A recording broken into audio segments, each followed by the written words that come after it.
আসসালামু আলাইকুম প্রিয় দর্শক, একেবারে শুরুতে আপনাদের আমি একটা জরিপ এবং তার কি ফলাফল সেটাকে দেখাবো। এই জরিপটা আমি করেছিলাম, আমার এই কথা চ্যানেলে আমরা করেছিলাম।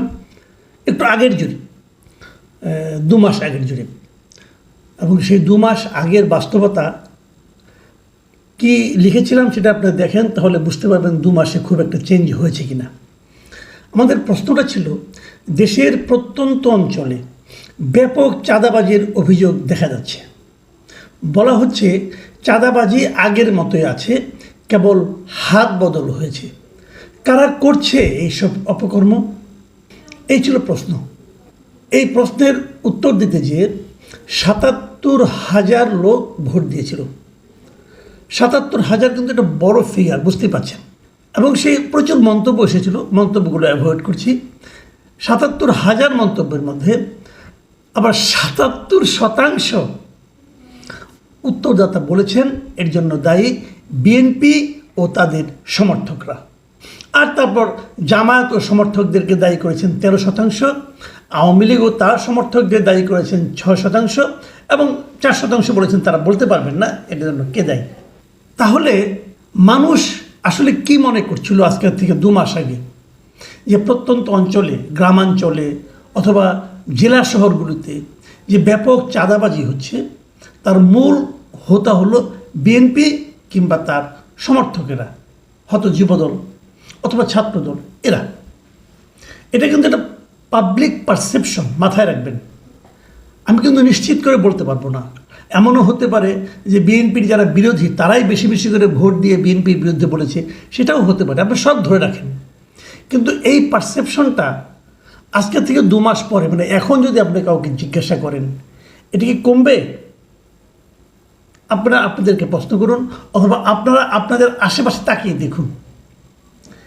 দ্বিতীয় প্রশ্ন আমার, দ্বিতীয় যে জিনিসটা আপনাদের বলতে চাই, এই আওয়ামী লীগ সরকার বিদায় হওয়ার পর গত কয়েক মাসের যদি আপনি দৃশ্যগুলি দেখেন, বিভিন্ন এলাকায় রাজনৈতিক সংঘর্ষ হয়েছে, এবং এর ম্যাক্সিমাম সংঘর্ষ হয়েছে বিএনপির 2 গ্রুপের মধ্যে।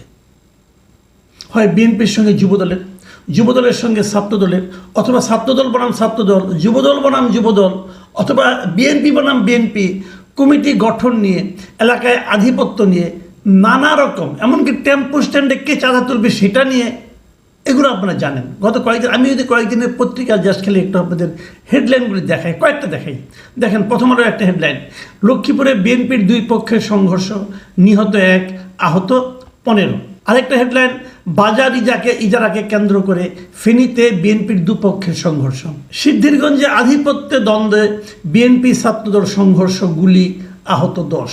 তারাইলে বিএনপির কাউন্সিল নিয়ে 2 পক্ষের সংঘর্ষ, নিহত 1, আহত 5। মানে একটা কমিটি কি হবে সেটা নিয়ে মারামারি করে একজন মরেই গেল, একজন লোক জাস্ট মারা গেল, কমিটি কি হবে না হবে এটা নিয়ে ভাবুন একবার। মানে কোন পর্যায়ে চলেছে এগুলো। নরসিংদীতে বিএনপির 2 পক্ষের সংঘর্ষে আহত শ্রমিক দল নেতার মৃত্যু, এখানে মরে গেছে। নারায়ণগঞ্জ দেখেন, এখানে কি হয়েছে, সোনারগাঁয়ে বিজয় দিবসের র্যালিতে বিএনপির 2 পক্ষের সংঘর্ষে আহত 12। মানে একটা র্যালি করবে, বিজয় র্যালি করবে, সেখানেও তারা সংঘর্ষ করছে। কেন? আসলে আধিপত্য বিস্তার। এই সব কিছুর কারণ কিন্তু আধিপত্য বিস্তার। আধিপত্যটা কেন? আমি যদি এলাকায় দেখাতে পারি যে আমি বিএনপির মূল লোক, তাহলে যদি বিএনপি আগামীতে ক্ষমতায় আসে, তাহলে এই চাঁদাবাজির পুরো জিনিসটা আমার হাতে থাকবে, যে জিনিসটা আওয়ামী লীগ আমলে ছিল। মানে রাজনীতিটা কোন দিকে যাচ্ছে এটা ভেবে দেখুন। আরেকটা হেডলাইন দেখেন, কুষ্টিয়ায় বিএনপির 2 পক্ষের সংঘর্ষ, আহত 3। মানে এরকম আপনি যদি খোঁজেন অনেক পাবেন, অনেক পাবি। এক জাস্ট খেলে হাতের কাছে যেগুলো পেয়েছে আপনাদের দেখালাম। আবার দেখুন, এই যে ঘটনা প্রবাহ, এই ঘটনা প্রবাহের আরেকটা দিক আছে, সেই দিকটা একটু বলি। সেই দিকটা হলো, সম্ভবত বাংলাদেশে বিএনপি প্রথম একটা রাজনৈতিক দল, যে রাজনৈতিক দল নাকি এই সময়ে সবচেয়ে বেশি সংখ্যক তাদের দলীয় নেতাকর্মীকে এই সমস্ত অপকর্মের অভিযোগে অথবা অপকর্মের দায়ে দল থেকে বহিষ্কার করেছে। কোথাও কোথাও বিএনপির পক্ষ থেকে তাদের কর্মীর বিরুদ্ধে মামলাও করা হয়েছে, পুলিশের হাতে ধরিয়ে দেওয়া হয়েছে। হয়েছে কিনা? হয়েছে। এটাও কিন্তু প্রথমবারের মতো। কখন আগে দেখেছেন? আমি দেখিনি। এই যে নিজ দলের নেতাকর্মীদের এভাবে ধরিয়ে দেয়, দেখিনি আমি। তাহলে এই সব কিছু আমি বললাম বিএনপি নিয়ে। কেন বললাম? সে আলোচনাটা একটু আসি, সংক্ষেপে আসি, বেশি বড় করলে অনেক বড় হয়ে যাবে। প্রশ্নটা হলো, প্রথম প্রশ্নটা করি, এই যে মারামারিগুলি হচ্ছে, এই মারামারিগুলিতে এই যে অঘটন অপকর্মগুলি হচ্ছে, এতে বদনাম হচ্ছে কার? বিএনপির।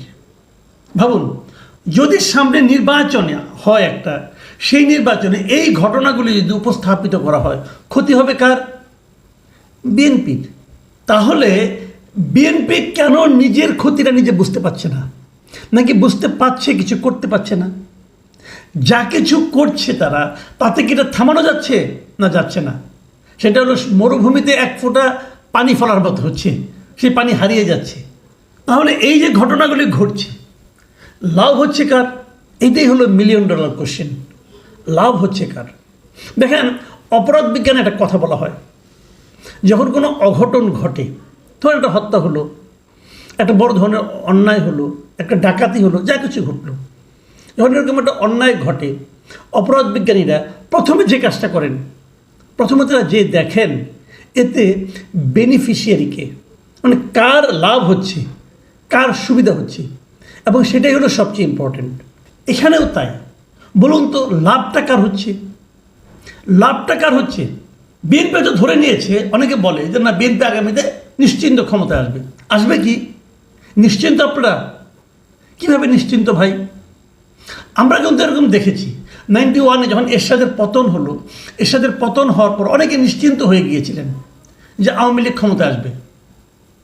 সবাই ধরে নিয়েছিল।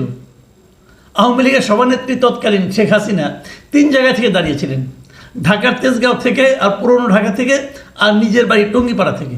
টঙ্গিপাড়ায় না দাঁড়ালে তার খবর আসছিল, কারণ উনি তেজগাঁওতে মেজর মান্নান নামে একটা অখ্যাত লোকের কাছে হেরে গেছিলেন, এবং পুরনো ঢাকায় সাদেক হোসেন খোকার কাছে হেরে গিয়েছিলেন, এবং দল হিসেবে আওয়ামী লীগ ওই নির্বাচনে পরাজিত হয়েছিল। কেউ চিন্তাও করেনি, কেউ না। কিন্তু নির্বাচনটা এরকম, কি হবে আপনি বলতে পারবেন না। এখনই হয়তো বিএনপির অনেক নেতা মনে মনে ঠিক করে নিচ্ছেন ইলেকশনের পর উনি কোন মন্ত্রণালয় নেবেন, কেউ জানে না কি হবে। নির্বাচনটা এমন। তাহলে ক্ষতিটা হচ্ছে কার? আমি সেই প্রশ্নটা আবার আসি, অথবা লাভটা হচ্ছে কার? দেখুন, এখন আরেকটা কথা বলি। ইদানিং একটা কথা প্রায় শোনা যাচ্ছে যে বিএনপি কেবল নির্বাচন করে বলা হচ্ছে, কিন্তু তার মানে ওই যে যেন ভাবখানা এরকম বিএনপি নির্বাচন হলেই জিতে যাবে, সেটা যে নিশ্চিত না, এটা আপনারা বুঝতে পারছেন। কী হবে কেউ জানে না, জিততেও পারে, নাও জিততে পারে। কিন্তু এই যে বিএনপি কেবল নির্বাচন করে, এই যে স্লোগানটা, এই যে ন্যারেটিভটা ব্যাপকভাবে ছড়িয়ে দেওয়া হচ্ছে, এর পেছনে কারণটা কি সেটা একবার ভাবেন। এর পেছনে কারণ হলো যে বলা হচ্ছে যে বিএনপি নির্বাচনে যদি বিজয়ী হয়, যারা বিজয়ী হতে চাচ্ছে, বিজয়ী হওয়ার জন্য পাগল হয়ে গেছে, বিএনপি নির্বাচিত হলেও সেই একই ঘটনা ঘটবে। এই যে একটা স্লোগান প্রায় শোনা যায়, নৌকার ধারে শীষ, এক হিসাবে 2 বিষটা কি ধরনের কিছু একটা, ওই স্লোগানটা কিন্তু ইদানিং শোনা যাচ্ছে। তো এই সামগ্রিক কর্মকাণ্ডে লাভ হচ্ছে কার? লাভ খোঁজার আগে আরেকটা স্লোগান বলি, সেটা কি? যে ডক্টর ইউনূসের সরকারকে 5 বছর থাকতে হবে, কেউ কেউ বলছেন 10 বছর থাকতে হবে। তো ইউনূসের সরকার কি কোনো রাজনৈতিক সরকার? না, অরাজনৈতিক সরকার। এই অরাজনৈতিক সরকারের পক্ষেও কিন্তু লোকজন আছে, তারা বলছে এখানে রাজনীতিকে তারা দোষারোপ করছে, বলছে যে অনেক রাজনৈতিক দল দেখেছি, রাজনৈতিক সরকার দেখেছি, এবার বরং একটা অরাজনৈতিক সরকার দেখি। তার মানে নির্বাচনের বাইরে যে একটা সরকারকে দীর্ঘদিন ক্ষমতায় রাখার জন্য একটা পক্ষ, সোশ্যাল মিডিয়া বলেন অথবা অন্য কোথাও বলেন, তারা মাঠে নেমেছে। এটা যদি হয় তাহলে এই যে অরাজনীতিকরণ, অরাজনৈতিক সরকারকে ক্ষমতায় রাখা, রাজনীতির বিরুদ্ধচারণ করা, এই যে প্রক্রিয়া, এই যে পক্ষটা, এই পক্ষটার হচ্ছে লাভ। এখন এই পক্ষটা কারা? যারা এই মুহূর্তে ক্ষমতা আছে। এখন আবার আমি একটু সামনের দিকে যাই, শুরুর দিকে যাই। শুরু থেকে কি, এই যে বিএনপিতে এত মারামারি হচ্ছে, বিএনপি চাঁদাবাজি করছে, আমরা বলছি, এটা থামছে না কেন? থামানোর কোনো চেষ্টা কি হচ্ছে? আচ্ছা, যদি একটা জায়গায় মারামারি হয়, টেম্পো স্ট্যান্ডের দখল নিয়ে থামানোর দায়িত্ব কার? বিএনপি তার নেতাকর্মীকে বলতে পারে তোমরা এটা করো না, কিন্তু তারা যখন দেখবে নগদ প্রাপ্তি, নগদ টাকা, তখন তারা করার চেষ্টা করবে। থামানোর দায়িত্ব কার? থামানোর দায়িত্ব সরকারের। সরকার থামাচ্ছে না কেন? তাহলে সরকারকে ইন্টেনশনালি থামাচ্ছে না। সরকারকে জনগণের মধ্যে রাজনীতির বিষয়ে একটা ভীতি সঞ্চার করার জন্য, একটা ভীতির জন্ম দেওয়ার জন্য সরকারকে ইচ্ছাকৃতভাবে এগুলো হতে দিচ্ছে। তাই যদি হয় তাহলে ভিলেনটাকে, এই জিনিসটা কিন্তু আমাদের ঠান্ডা মাথায় চিন্তা করতে হবে। আসলে এই সব কিছুর পেছনে কি কাজ করছে? এর পেছনে একটা খুবই সুপরিকল্পিত চিন্তা কাজ করছে বলে আমি মনে করি। আমি আশা করব সরকার এগুলো থামানোর চেষ্টা করবেন।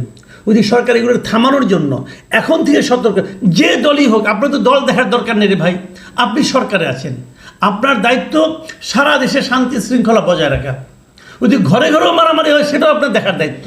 মারামারি কেন হবে? মারামারি থামাবেন আপনি। দলের মধ্যে মারামারি হলে আপনাকে থামাতে হবে। আওয়ামী লীগের মারামারি হলে কি আপনি থামাবেন না? জামাতের মধ্যে জামাত শিবিরের মারামারি হলে আপনি থামাবেন না? থামাবেন। আপনার কাজই এটা। এই ভূখণ্ডে যা কিছু অপকর্ম ঘটবে সেটা নিয়ন্ত্রণ করার দায়িত্ব সরকারের। যদি সরকার সেটা ঠিকঠাক মতো না করে তাহলে কিন্তু আমরা ভাববো, বুঝতে, আমরা চিন্তা করতে চাইব যে তাহলে এটা কি বিরাজনীতিকরণের জন্য এটা করা হচ্ছে, অথবা একটা অরাজনৈতিক সরকারকে দীর্ঘমেয়াদে থাকার জন্য একটা পরিকল্পনা হচ্ছে। এই জিনিসগুলো প্রিয় দর্শক আপনারা একবার ভাববেন। এখন এ পর্যন্তই।